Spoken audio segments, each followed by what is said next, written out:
Hello, everyone. My name is Anna Hausman. Good afternoon, good morning, wherever you are in the country. We're so excited to have you join us today for a really wonderful discussion with two SEL experts.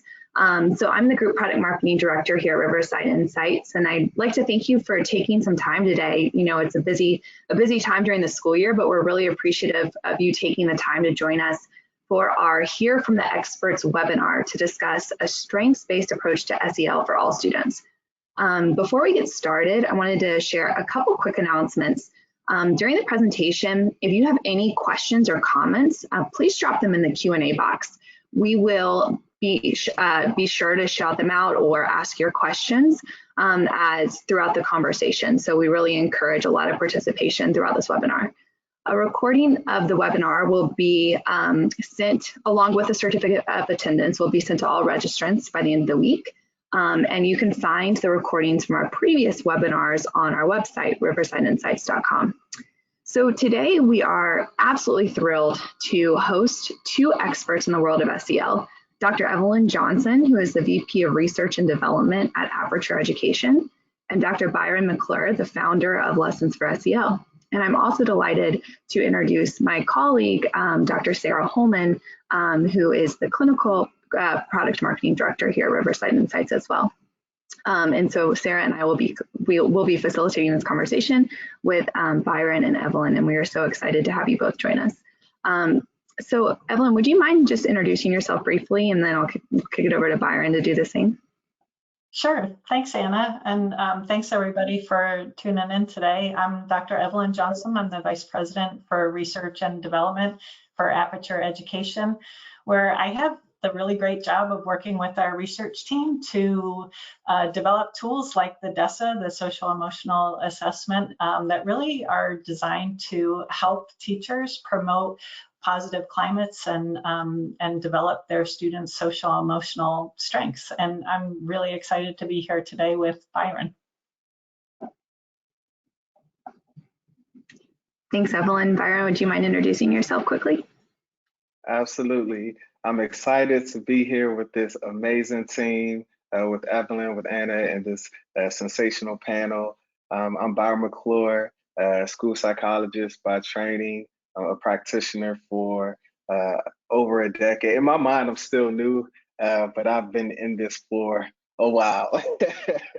I used to say a decade, but I guess it's closer to 13 years.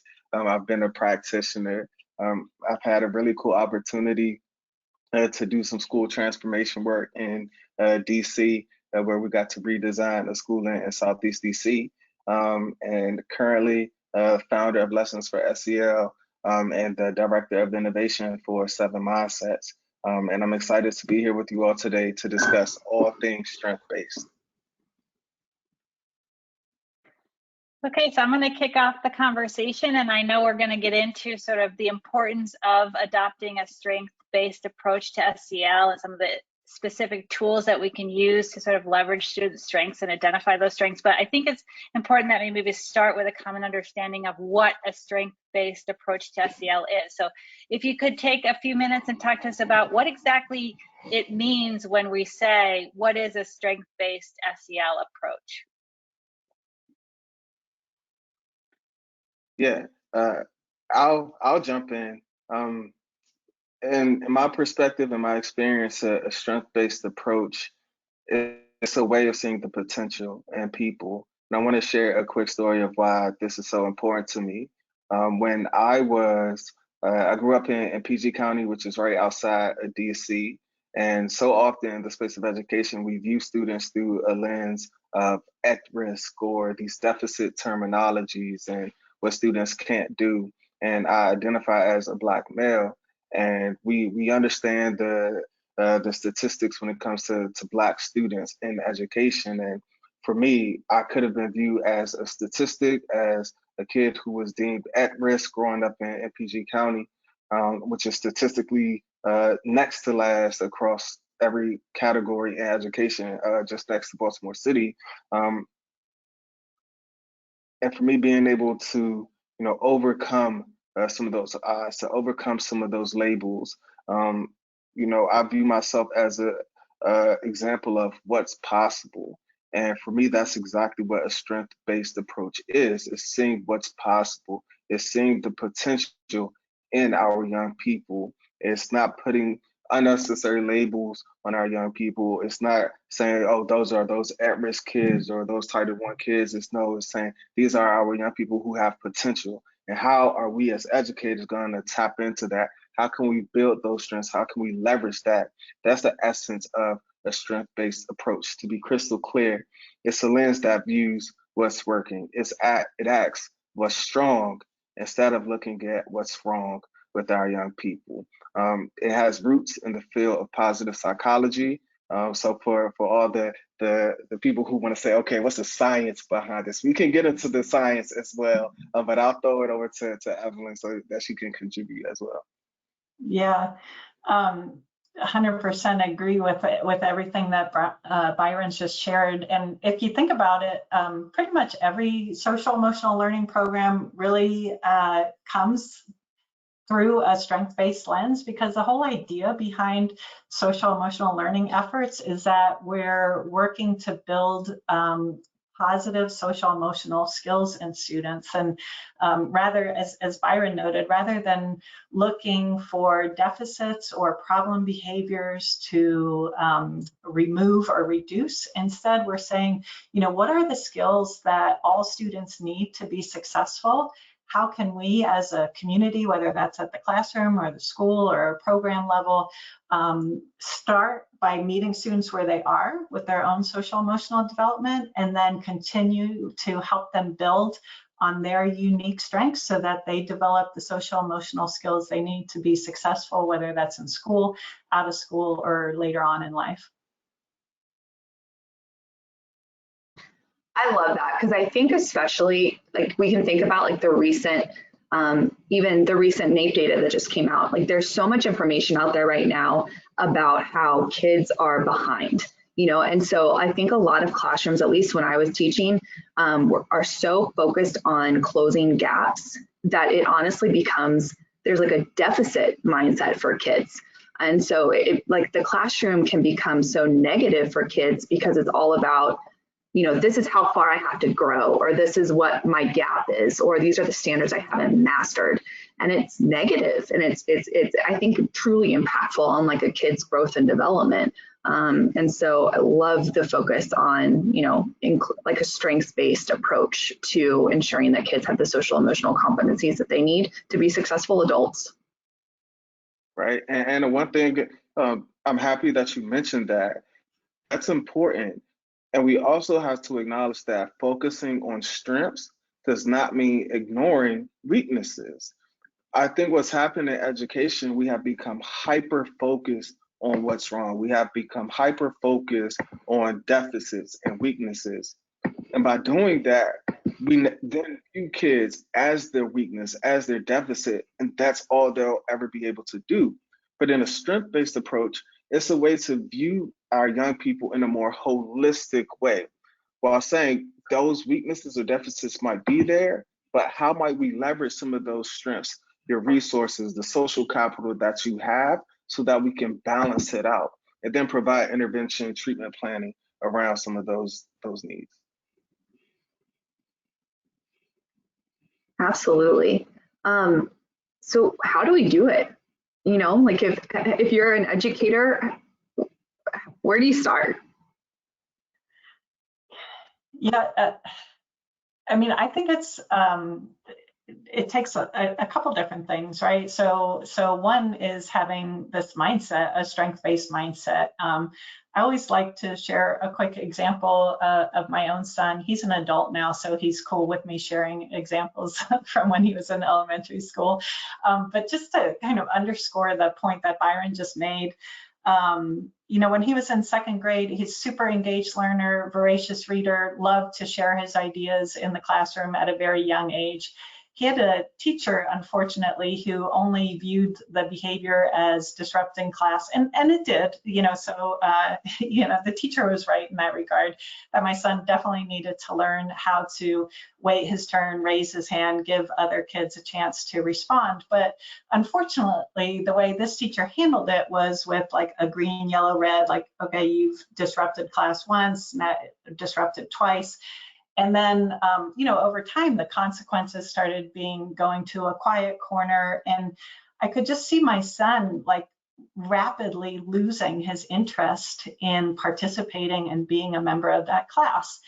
So about halfway during the year, we were a military family, and so we were moving. My son ended up getting a new teacher who handled the situation so much differently from a strength-based approach, right? She understood that the reason that my son was doing this was because he was so excited to, be involved in what they were learning, and instead gave the entire classroom a strategy of using think time, writing down their responses, and then went a step further to support his love of learning by encouraging him to turn in at the end of the day to her all of the things that he had been thinking about. And she didn't respond to everything, but she would respond to a couple things. And it was, to me, it's such a classic example of the difference between coming at things from like, what problems do I want to start to limit, to like, what things do I want to promote? And she kept promoting his love of learning while also helping him learn how to develop the skills to be more socially aware of like, I have to give other students a chance to respond. I need to wait my turn. And it was, and he loved that class and loved that teacher and learned some important lessons. So. Yeah, and I'll add to that, I think that at times we can overthink things in education. And to me, I'm simplistic. I think innovation means being practical.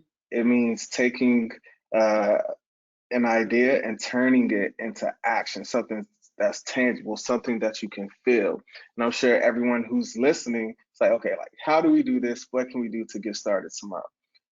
And a very simple way that you can do this is ask, what's strong with you? Instead of looking at what's wrong, what's not going well, why are you doing that? Have a conversation. What's strong with you? Can you name your strengths? Listen, so many times I have talks, I do these speaking engagements, I do workshops and PDs, and without fail, I'll ask the audience, and we're talking about adults at this point, can you name your strengths? And without fail, most people in the audience cannot name their strengths. They cannot talk about themselves in the affirmative. We can speculate. There's a number of reasons why that might be the case, whether it's through being humble or modesty or that deficit thinking was prioritized. We don't know for sure. But one thing that is evident is that people struggle to name their strengths. So to counter that, to shift away, is especially with our young people, even more so for ourselves, being able to say, what are your strengths? Another way to reframe that question is, what comes easy for you that might be difficult for other people? And as an actual example of that, I have 3 kids. At our panel, we've been talking about our children, and I have 3 kids. My middle child, my daughter, she just turned 7. And she is a natural gymnast. Seriously, y'all. Like, she taught herself how to do backflips. She said, I just want to do a backflip. I was like, okay, that seems dangerous. And she took 15 minutes, taught herself how to do a backflip. And I was like, whoa. And so I asked her, like, what's strong with you? And she's like, I love teaching myself how to do flips. All right, there you go. And so I'm teaching my children to speak in the affirmative of themselves. And unfortunately, in education, we don't do those things. So that's a very practical way that you can start doing that. A little bit later, we'll talk about some other assessments and the DESA and some other ways to do that in a more streamlined way. That's an easy way to get started. And I think that's important. There was a research article that I saw where 1 out of 3 people struggle to name their strengths. And so asking kids, asking yourself, what are my strengths, is a great way to get started. And as we move on, we'll get into some more of those strength-based assessments, but start there. Yeah, I love that focus on the very simple. I also am always kind of amazed at what the research shows about these really small steps that you can take that are have such a significant positive impact. So even starting your day with something as simple as standing at your door, whether you have kids all day or just for a period, and making sure that you greet each one of your students positively. So you're signaling to them, you're happy to see them, you're happy that they're a part of the classroom. Some really interesting studies have found is like that simple behavior leads to not only a decrease in problem behavior, but has also been shown to increase student engagement and achievement in those classrooms, right? And if you think about it, it's simple as to why. It's because they feel like someone is caring for them, and they've created this positive learning environment where they're equipped to do, to reach their potential. There's a comment in the chat about how some of our neurodivergent friends struggle with feeling like they need to mask their true selves or put on some sort of facade of what they would deem acceptable to in the school environment, and encouraging them to sort of strike a balance between being yourself and learning those skills that might facilitate their participation in those more structured environments. And that concept of masking is a really, it's fairly new to me, and it strikes me as exhausting, right, for these kids. And I wonder if you could speak a little bit about what the implications on that behavior would be, perhaps on a student's social emotional functioning within the class, or any kind of environment where they feel the need to sort of hide or obscure who they are. Yeah. Evelyn, do you want to go first? I know I don't want to dominate the conversation, but because I know this one gets me riled up. Yeah. So prior to my time at Aperture, I directed a center for students with learning disabilities and attention challenges. And hands down, this is one of our biggest issues. We provided our services through what we called our self-regulated learning approach, which really looked at the whole child, including beginning with strengths, and really helping the student try to understand that they were more than just their dyslexia, for example, and helping them understand just Byron's example of, all students have a strength. There are things that are easy for them. There are things that are harder for them. We really worked with students to help them better understand that, because, the masking behavior you're describing, Sarah, think about how exhausting that would be to go through your school day constantly sort of worried that someone would discover, oh, I can't read as well, or I can't write as well. But if we can, again, help students realize that they have talents across a lot of areas, and they're not defined by any one aspect, and help not only that student, but create the kind of environment where all students are taught that kind of understanding and acceptance. Think about how different that would make the learning environment for the kids that you just talked about, Sarah. I'll turn it over to you, Byron. Otherwise, I'll talk all day on this topic. Yeah, no, same. And what's important about that is, especially for our neurodiverse students, and Evelyn, you said it, that and for education as a whole, we can no longer view our students as you are your label, or you are those kids, or you come from that neighborhood, or these are the self-contained students. That's not creating a welcoming environment. That's not creating an environment where all students feel valued, loved, respected, where they don't feel like they belong. And I'm speaking from a personal perspective as well, as I identify as a Black man, and whether you're LGBTQ, whether you're a FOSS, whatever it is, Like, it's difficult for those who have been historically marginalized to bring their true self into these spaces. And I want to be clear, there's a difference between being included versus having a true, authentic sense that you belong in this space. What a strength-based approach does, it creates, as Evelyn said, this environment where we are prioritizing what's strong with you for everyone in this space so that you can bring your true self to these spaces, no matter who you are, no matter where you come from, no matter how you identify, because everyone is welcome and feel this sense of belonging. In a strength-based approach, it values a person's full capacity, their full potential, their skills, their knowledge. It thrives on being able to take risk in a safe environment. It values people who takes attempts and understanding that you might fail, but in this space, failure is okay because we're learning, we're growing. And so that environment and piece is super important. It also recognizes in the strength-based approach that we're building a mutual trust. We're supportive of one another, and those things are critical in this strength-based approach, and even more so for our neurodiverse students.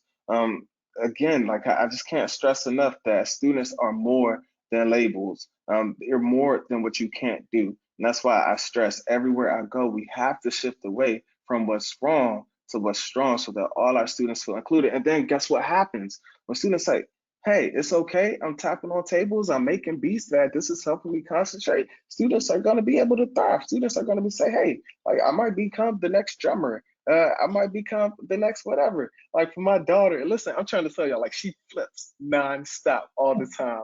And because I was that kid, like I'm cool with it. But my wife is much more like structured, and it drives her up the wall. But I'm like, let her be free, let her thrive, let her be creative.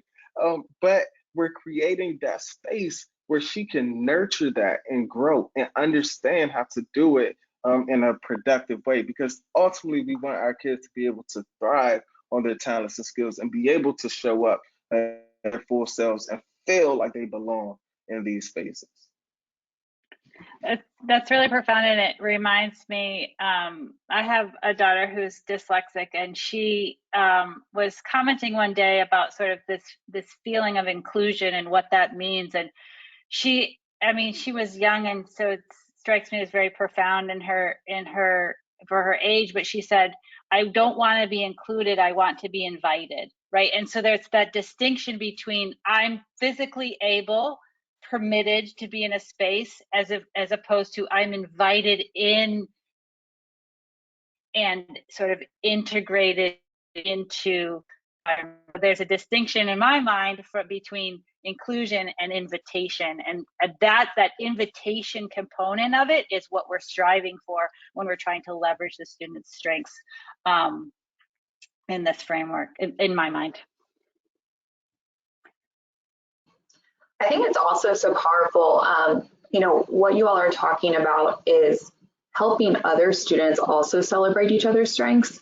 And, as we think about like what SEL, like the true purpose of SEL is like bringing out the best in yourself and like the best in students and preparing them for being lifelong, wherever their trajectory is, like to be successful in life, whatever that looks like. And one of the things I've been thinking a lot about as listening to you talk is the importance of understanding, even in like a workplace down the road, that people have different ways of thinking and like people have different ways of approaching situations. And in order to identify and be able to understand and appreciate how people think is a really valuable tool as an adult. I think this idea of celebrating and helping neurodivergent learners and thinkers like be able to be themselves is also helping the other kids understand that thinking and learning looks very different for every single person. And so it's like setting them up with the skills for long-term success too. Absolutely. Oh my goodness. And let's talk, okay, let's get real. So in my work in DC, I did some school transformation work. And my role before I became the assistant director was the student experience redesign coach. It's a super long term, but basically it means my focus was on making sure that students had a voice in this school transformation process and that their social emotional needs were met. And so throughout this process, I recognized very quickly that the work that we were doing, our team were doing, would never be as successful as it could be if we didn't meet the needs of the staff in our building first. One of the most important things that I recognized, and we were trying to implement this strength-based approach and teach this social emotional development and all of those things, I recognized very quickly that unless our staff were trained in this approach and had the skills, it would never trickle down to our students. And so we started teaching our staff how to identify their strengths. We had to get our staff working together. And what I recognize is that what was happening, there was conflict and tension amongst our staff, because you might have someone who's big, one of their strengths is ideation. Watch what happens. You have another person and their strength is strategic. Now we're talking terminology and strengths. And what happens when you have someone who's they dream big, they're thinking about the moon and how they can change the world. I'm talking about myself. But then you have someone who is strategic and we need to do A, B, C, and D so that we can move this line. If you're not on the same page, you're going to bump heads, and transformation will never work. So how can we talk about our strengths in a way? Anna, these are your strengths. Byron, these are your strengths. Evelyn, these are your strengths. Sarah, these are your strengths. And this is how we can work together as a team to move the needle forward and change the world. So we have to be able to bring our strengths to the table and talk about our collective strengths, not just our individual strengths, and view it as a way, these are the strengths in you. And Anna, that goes back to the point that you're making. If we can see our neurodiverse students, really all of our students, in a way where we value what they're bringing to the table, we're going to change the world. And I believe it because we were able to do that. And when we were able to teach our staff, we're not enemies, we're not working against one another, but when we can value our strengths and what we can bring to the table, I have this big idea. Now we're going to look at our comprehensive school plan, and we're going to bring in that strategic person, and we're going to set it up goals, objectives, so that we can actually accomplish this big idea. And that's the essence of a strength-based approach. Imagine how powerful it would be if we could teach this to our adults and then to our young people. We could change the world. Yeah. If we don't have the capability, oh, sorry. Well, I was just going to say something about the chat. I just wanted to add on to Byron. It's such an important point to not only create that strength-based approach for students, but to help educators also think about their own strengths and understand how different components of social emotional competence impact them both in their personal lives, but also in the classroom. Aperture has a adult program called EdCert that does just that. It helps educators think about, what am I doing well in the classroom? What are my skills across the different social emotional competencies?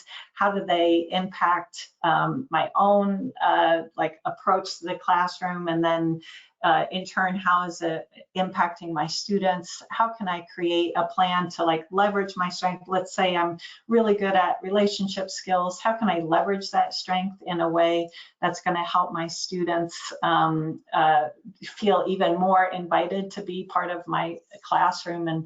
And once that happens, what we've heard from teachers is it gives them permission. We've heard this lots of times, they feel like they finally have been given permission to teach children instead of teach, a subject. And that becomes a game changer for how they think about their classroom and how they think about their profession generally. And I'm sorry, Sarah, I cut you off.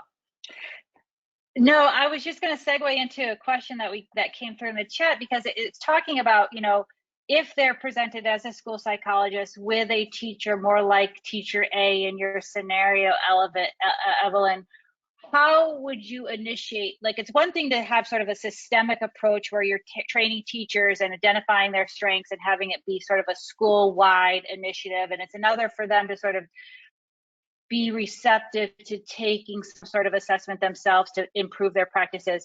But what if you have teachers that are sort of reluctant or very deficit mindset? As a practitioner, as a school psychologist or a school counselor, how would you start having those conversations on an individual basis to help them start maybe transforming the way they think about a student's strengths and needs?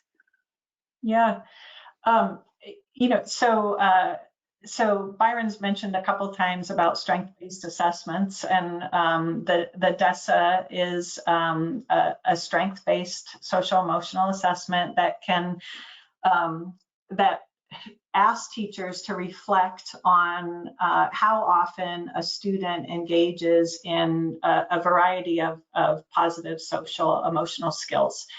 And so for students who maybe need more targeted or individual support in developing their social emotional skills, the DESA may indicate, you know, like overall the student needs support, but within the items on the DESA, there are specific skills that students will still display relative strengths in, right?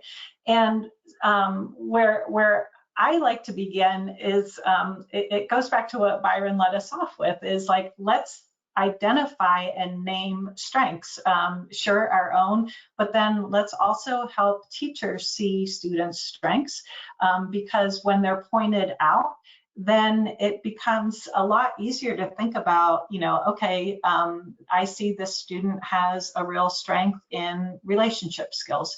So how could I leverage that? Well, I could think about maybe pairing them with a peer or a partner in the classroom, so that they're engaged, so that they are continuing to build on those relationship skills in a way that helps support them in other areas.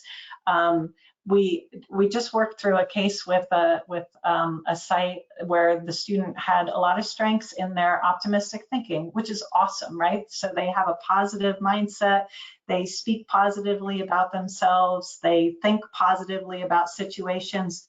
They needed some support with goal-directed behavior. So like, how do I set goals, initiate?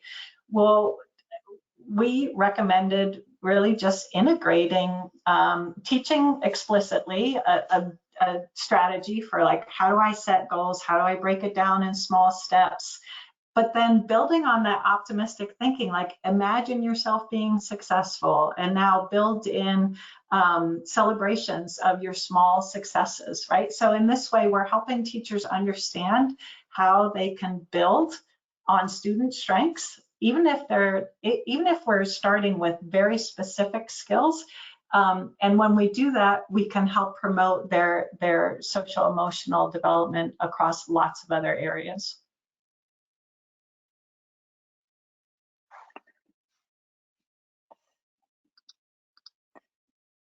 I think, Evelyn, I think that makes a lot of sense. And someone else just dropped in the chat, which I think is a really nice kind of segue into talking a little bit more specifically about DESA and lessons for SEL. You know, how we kind of use SEL to really ensure that we are developing like core SEL competencies in children and allowing them to respect their cultural, like the cultural aspects of their identity. So like, how can we, you know, leverage SEL to kind of like we're talking about bringing out the best in students, but then also kind of recognize who they are as individuals and like where they're from, which Byron, I think your like lessons for SEL does so beautifully. So I don't know if we want to kind of jump into a little bit about kind of how we use tools like the DESA and lessons for SEL to bring out students' strengths and allow them to continue reflecting their own personal culture. Yeah, sure. And I know Evelyn has a lot with the DESA, so I'll just quickly touch on the lessons for SEL component, and then I'll pass it over to Evelyn if that's okay. And for me, I mean, it's just what we talked about earlier, to where like you might include someone, but that doesn't mean that they feel belong. And my research was an investigation of CASEL select programs with youth of color from high poverty communities. And what I wanted to look at is which SEL programs that met the rigorous CASEL criteria were effective for youth of color from high poverty communities. And what I found, there just wasn't that much research even available. And then the research that was available, I mean, it was very few SEL curriculums that explicitly focused on that demographic. And even in practice, I saw the same thing in the select curriculums that I personally was using. It never resonated with the students who I work with because they didn't see themselves reflected in those curriculums. They didn't feel that they belonged. They didn't feel that they were represented. And so in designing, it really was recognizing the need of our young people and then responding to that need, which again is a core tenet of the strength-based approach. And that need was for our young people to feel that they belong, to feel that they were represented in curriculum that actually improved outcomes, that increased academic achievement, that increased pro-social behavior, that reduced conduct problems, that reduced emotional distress. And so I created lessons for SEL and design curriculum to where our neurodiverse students, where youth who have been historically marginalized saw themselves in the curriculum, where they heard their names in the curriculum, where they felt like someone sees me in this space, y'all. And that's powerful because it was a gap in the literature. And so I recognized the need and I did something about it. And that's at the core of lessons for SEL. Even the delivery is prompt-based, which elicits discussion. It brings in, it allows teachers and facilitators to be flexible in their approach to meet their needs of their diverse students, diverse learners. I innovated and had to adapt, of course, with the pandemic. And that's where some of you might have seen some of the lessons for SEL videos, the YouTube channel. I said, hey, I'm always going to be responsive to the needs of people. And by doing that, we pivoted from this paper curriculum towards video-based lessons right when the pandemic hit, to be responsive to the needs of people. And through that, it was a way where people said, hey, I'm reflected, it's accessible, right? I don't know if you all know, but Google is the #1 most used website, followed by YouTube. And so I wanted to create something that, even with technology, is difficult, but YouTube is highly accessible. Not in all cases, but in some cases. So I wanted to create something that was accessible, where students felt represented in the literature and they saw themselves in it. And that's really what you get with lessons for SEL and 6-minute SEL, which is the actual curriculum. It's broken down by grade band, and it's designed to meet the needs of everyone. And one of the cool things about it, we're evolving so that we can make sure that it's aligned to that CASEL framework, that it's meeting those CASEL core competencies and finding ways to measure it. And so I just naturally always recommend the DESA as one of the assessments to help ensure that what we're doing is actually meaningful and effective. And the DESA is a great tool. So with that, I'll pass it over to Evelyn. Yeah, thanks, Byron. Yeah, the DESA, as Byron just mentioned, is also CASEL aligned, and so one of the competencies is self-awareness, and another on the DESA is optimistic thinking.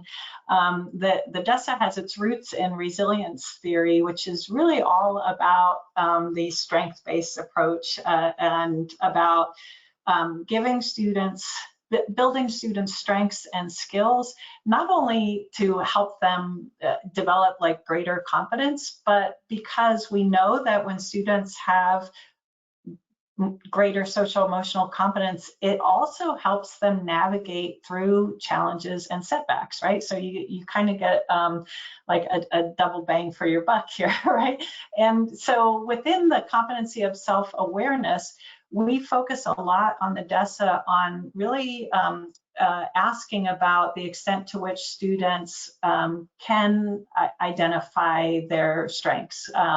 We ask about things like, can they say positive things about themselves? Do they carry themselves with confidence? And part of that comes when they're accepted, when they feel like they belong, as Byron said, when they see themselves reflected in the curriculum, when they're respected for who they are. And when we do those things, we help students develop these critical skills that are tapped by the DESA that have been shown time and time again to help students achieve much more positive outcomes in school, out of school, later in life.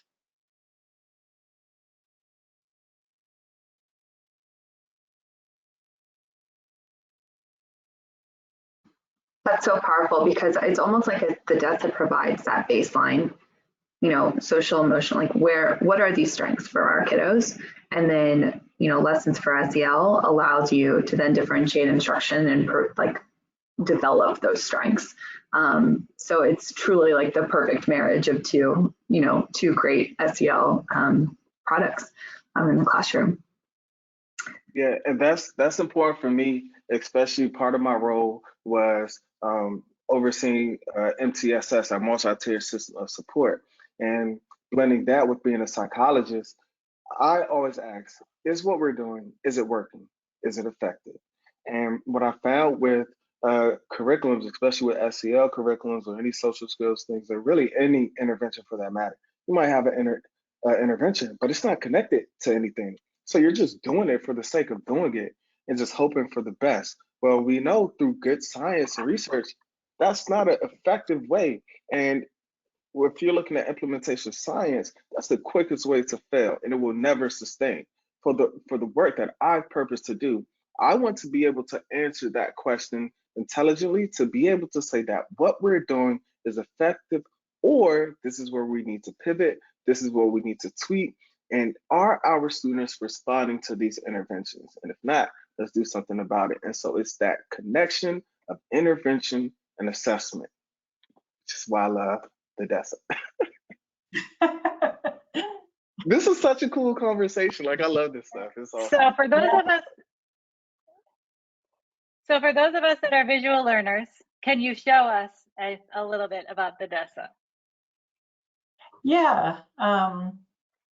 Yeah, it's always easier sometimes to have a visual. Can you all see my screen? Yeah. Yeah, okay. I'm gonna go put this into slideshow mode, I think. You're all seeing my screen still? Sorry, because you all disappeared on my laptop. Yes, we are. Okay, thank you. Thanks. What you see here is just a screenshot from the DESA Mini. We refer to it as our screener. It's an 8-item measure that takes less than a minute for teachers to complete on a student.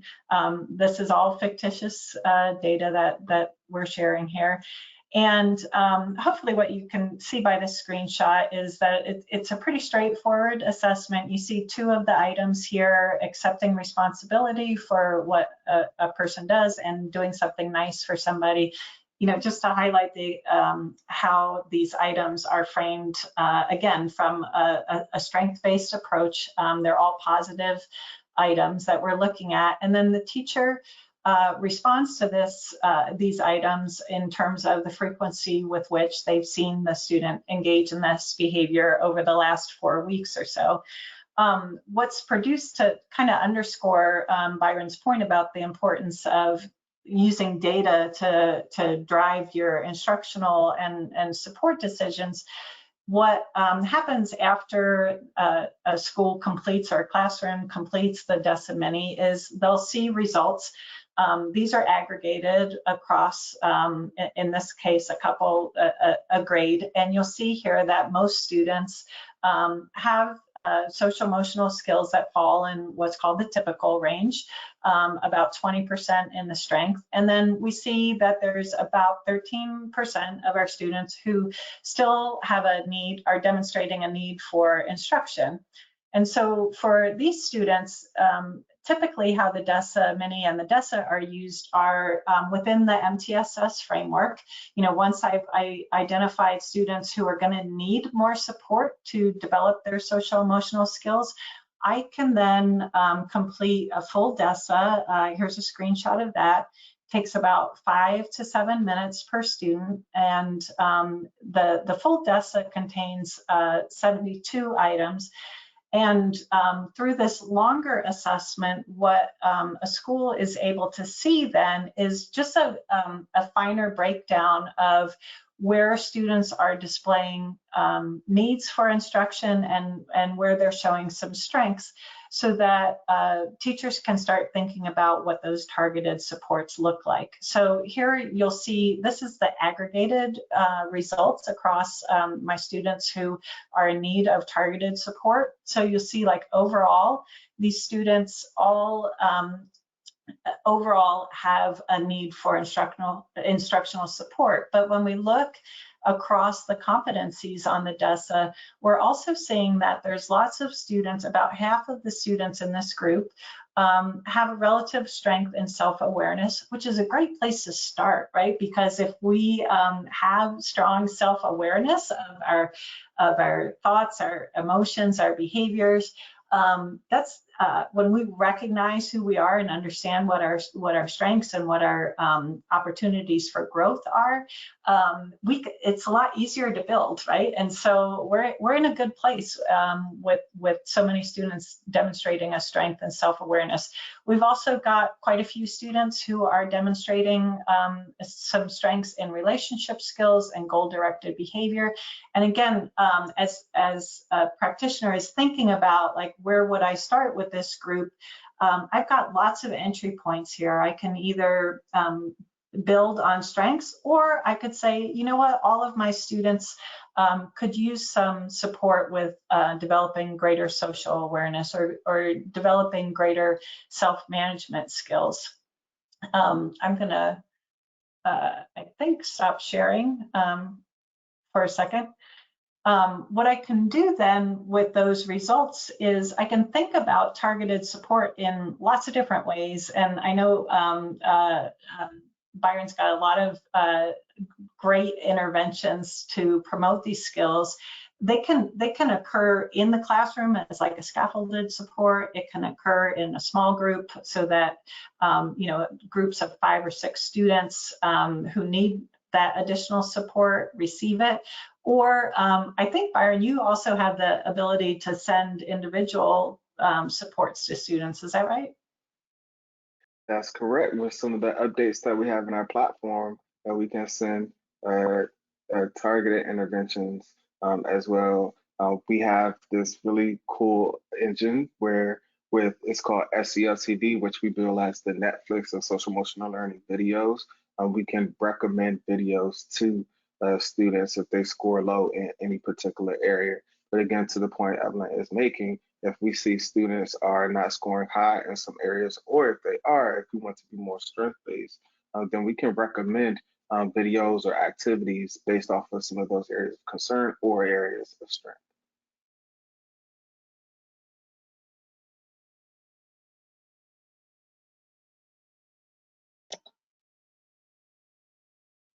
There are several questions in the chat.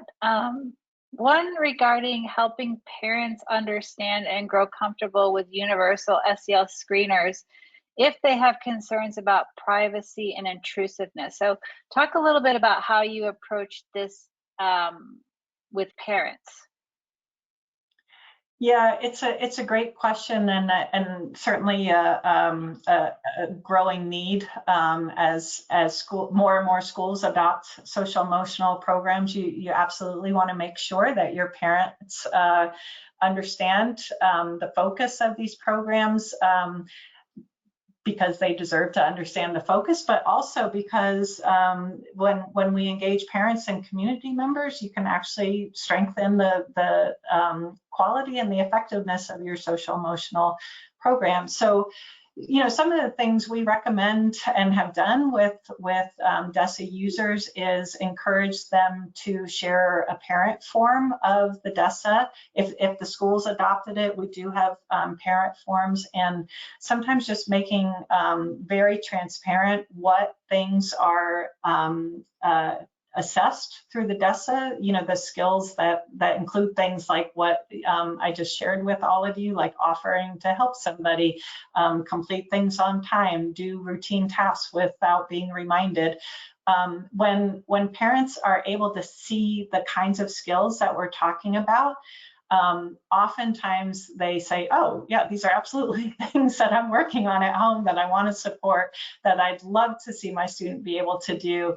And it just sort of demystifies, when we always lapse into jargon. I've been in special education, social emotional learning for a long time, and I'm often accused of lapsing into acronyms and jargon, and you don't even realize it. And so really communicating in everyday terms about what it is that we're focusing on when we talk about social emotional learning, I think is hands down the best way to help parents understand and support those efforts. Agree. I don't want to, as some people might say, mansplain. Evelyn put it perfectly. I have nothing else. That's such a key point, Evelyn, too, of just providing actual tangible examples for parents, because I think that, even as educators across the country don't fully understand what SEL means. Like, they think it's taken in certain areas of the country like such a political tone, which is unfortunate, because at the end of the day, it's all about just preparing, like helping, like we've been talking about, just bring out the best in each person. And so, sometimes even with parents, taking the opportunity to say, okay, like in your job as an adult, you do X, Y, and Z, and you need the ability to self-regulate. Like, you can't go yell at your manager, like that's not going to fly. And so we're helping create and build these skills for kiddos so that they can, successfully navigate the world as they grow up.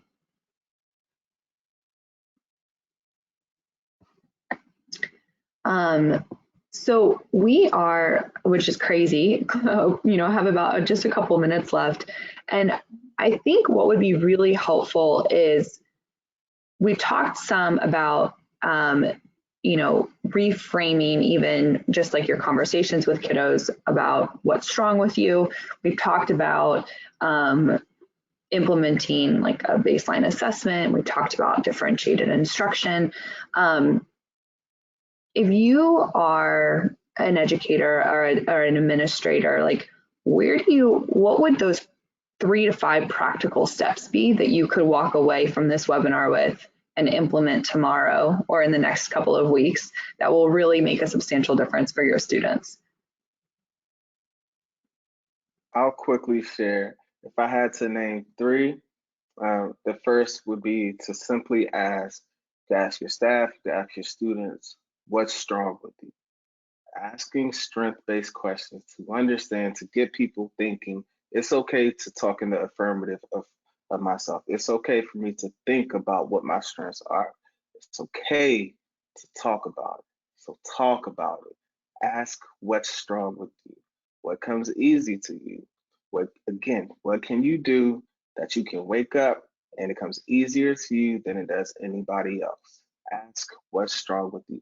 The second thing that I would recommend is to spot strengths. It's catchy, but it's an acronym. And the S is for conducting what's called a strength observation. And I'm a psychologist, so a lot of our work involves going in, doing observations, but oftentimes we'll go in to look through a lens of what's wrong.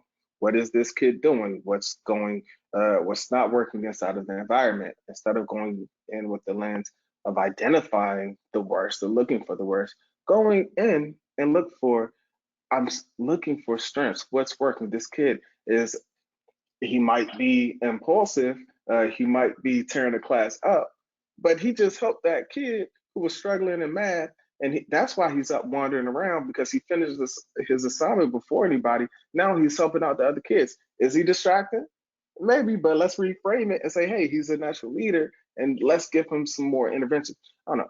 Go in with the lens of what's working, what's going right, and note that up. Write that in your observations. Write that in your reports. Write that in your case notes. Go in with the lens of what's working and spot those strengths.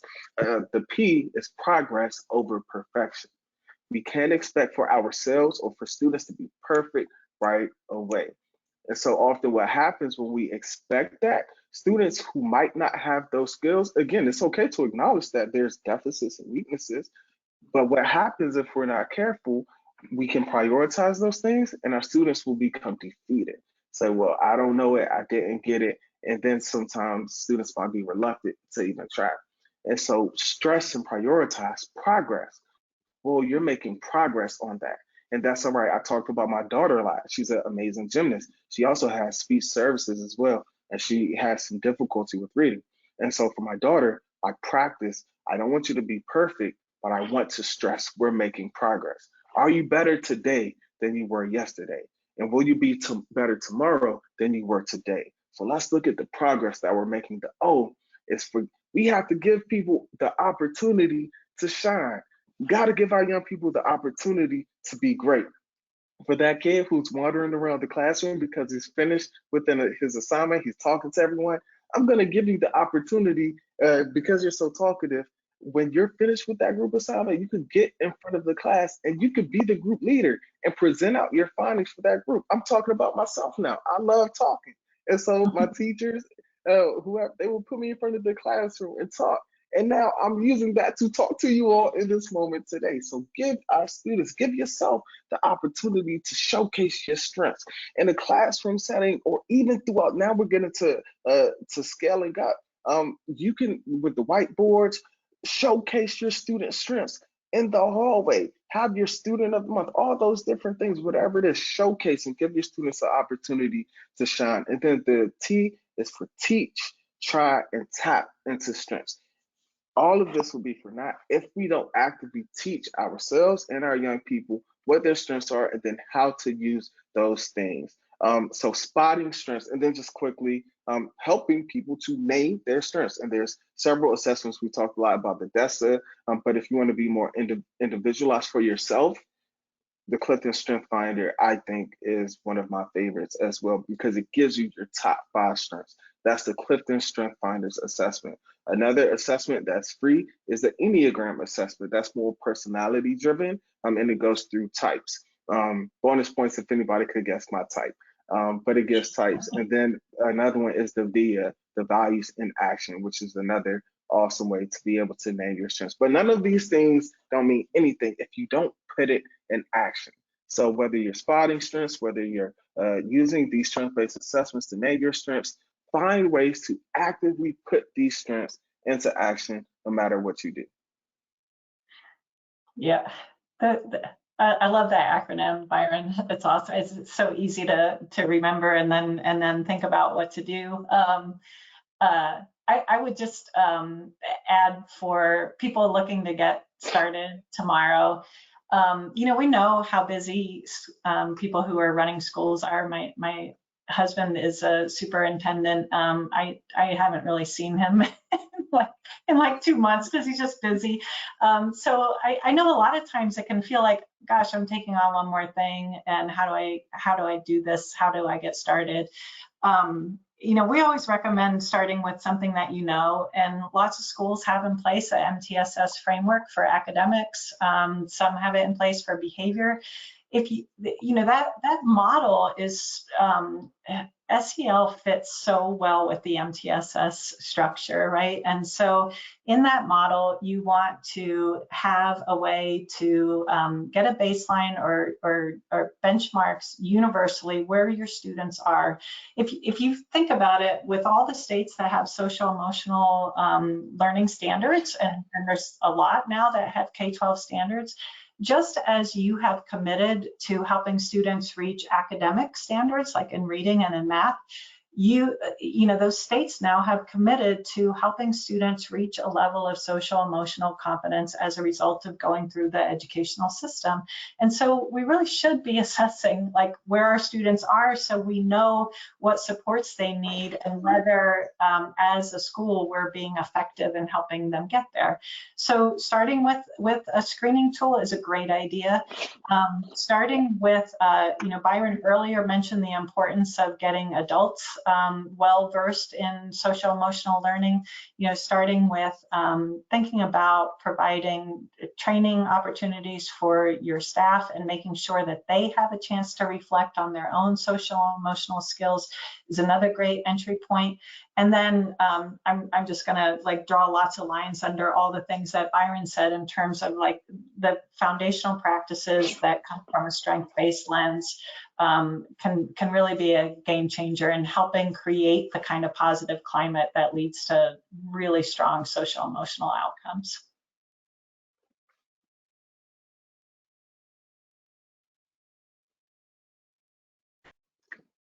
So powerful. I wish we had 2 more hours with you both. Sarah, any additional questions on your end?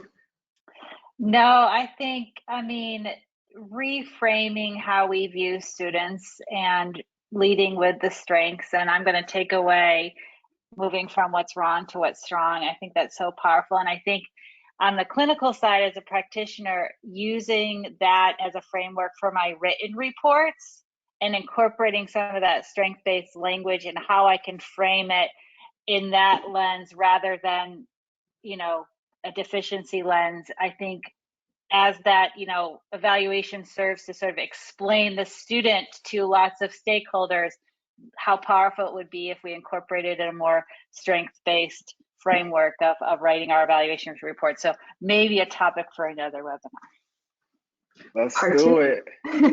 Part two. Part two. Amazing. Well, on behalf of Riverside and Aperture and Lessons for SEL, just want to thank everyone for joining us today. Evelyn and Byron, we cannot thank you enough for your passion, for your insights, for your vision, and for all of the work that you're doing to make this world a better place. I think this is impactful for both students and adults, and so we just really appreciate everything that you shared with us today.